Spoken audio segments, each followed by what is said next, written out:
rides only.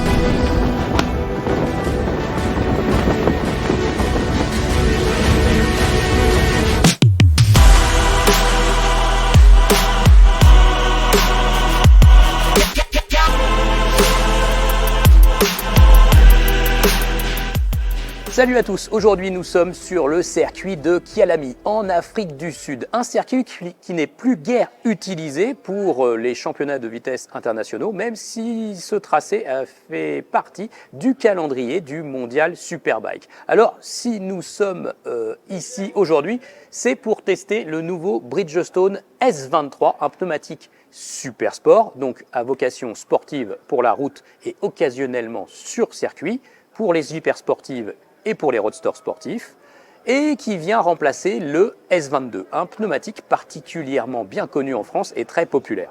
Alors au niveau technique, bien sûr, le Bridgestone S23 est basé sur le Bridgestone S22. Les équipes d'ingénieurs japonaises se sont appliquées à faire progresser le pneu dans tous les compartiments de jeu. On a très souvent l'habitude d'entendre ce type de discours, mais forcément, avec le travail sur la chimie du pneu, le compound, et puis en travaillant les sculptures aussi et la structure du pneu, on arrive évidemment à faire gagner toujours un petit peu, soit l'adhérence sur le sec, soit l'adhérence sur le mouillé, bref, tous les compartiments de jeu. On va reconnaître de nouvelles sculptures sur les pneus, aussi bien pour l'avant et l'arrière. Ce qui est important, c'est qu'au niveau des sculptures à l'arrière, il y a une nouvelle technologie chez Bridgestone qui s'appelle le Groove Pulse, c'est-à-dire que dans ces saignées, il va y avoir des rétrécissements et des entailles à l'intérieur qui vont permettre d'accélérer le flux d'eau. Donc quand on va rouler sur le mouillé, la motricité va être meilleure puisque l'eau va être davantage chassée. Voilà. Il n'y a pas cette technologie sur le pneu avant, puisque ici, Bridgestone a préféré privilégier la surface de contact au sol. Ça, c'est souvent ce que préfèrent les manufacturiers en général. Le pneumatique est toujours un trigomme à l'arrière, donc une bande centrale très endurante, une bande intermédiaire qui va permettre de travailler sur le couple, c'est souvent sur cette bande-là qu'on accélère, et puis une bande sur le côté plus slick, voilà, qui garantit le maximum d'adhérence sur le sec. Et à l'avant, c'est toujours un bigum, donc voilà, une bande centrale un petit peu plus dure, et puis des épaules plus slick. À noter qu'au niveau du taux d'entaillement, c'est-à-dire le rapport entre la surface pleine et puis les entailles, a légèrement évolué. En fait, ce pneumatique se veut un peu plus slick. Il y a plus de slick sur les bords, sur les épaules, à l'arrière comme à l'avant. Et puis on a retravaillé également, ici, il y a plus de surface pleine. Voilà. Donc le taux d'entaillement s'abaisse sensiblement. C'est un pneu qui tend tout doucement à être un peu plus racing. Ce pneumatique sera disponible en janvier 2024 dans les dimensions courantes, notamment 160 par 60 à l'arrière, 180 par 55 et les diverses dimensions en 190 et en 200. Voilà, ça c'est pour les grandes lignes techniques. Je vais vous donner maintenant mon ressenti sur ce pneumatique.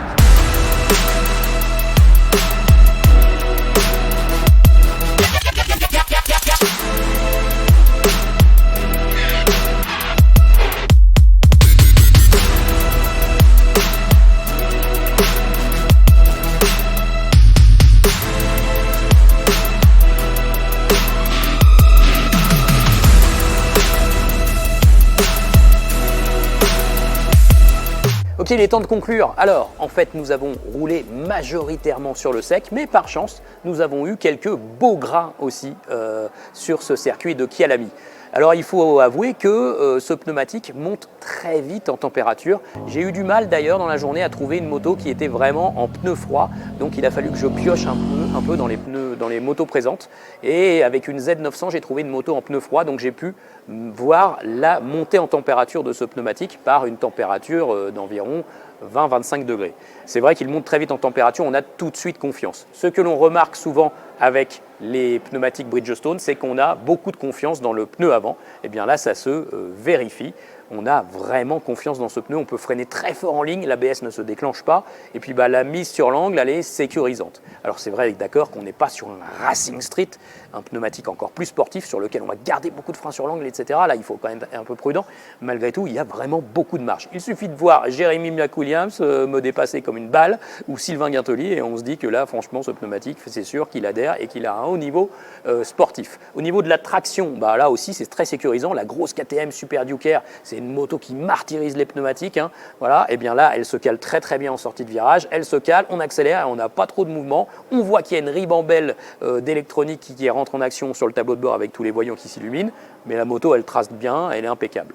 Qu'est-ce que l'on remarque par rapport à un pneumatique encore plus sport? C'est que la précision dans le placement sur le circuit, pour tailler pour aller chercher un point très précis, là c'est sûr qu'un pneu Racing Street c'est un peu meilleur, mais franchement ce pneu il ne démérite pas. Et puis quand il y a eu le gros grain sur le circuit, on a eu de la sécurité, pneu avant, pas de problème de freinage, un peu de glisse de l'arrière avec le gros couple de la KTM, normal parce que là la piste elle a vraiment changé, elle s'est tout de suite vraiment humidifiée, mais franchement on avait encore de la sécurité. Et puis franchement ce qui est très très bien avec ces pneus, ce sont les premiers tours, sans couverture chauffante, rien, hop, 3-4 virages, on appuie, on met de la charge à l'avant, à l'arrière et tout de suite on retrouve de la sécurité. Donc pour un usage occasionnel sur circuit et majoritairement route sportif, ce pneu très neutre finalement, qui ne bascule pas rapidement sur l'angle, qui ne retient pas la moto non plus, qui est très progressif, il fait bien le job. Voilà. Donc si vous avez un roadster sportif ou une sportive, ça peut être un excellent choix. Voilà, je vous invite aussi à aller lire ce récit complet sur motostation.com et puis je vous dis à bientôt sur Motor Live. Ciao.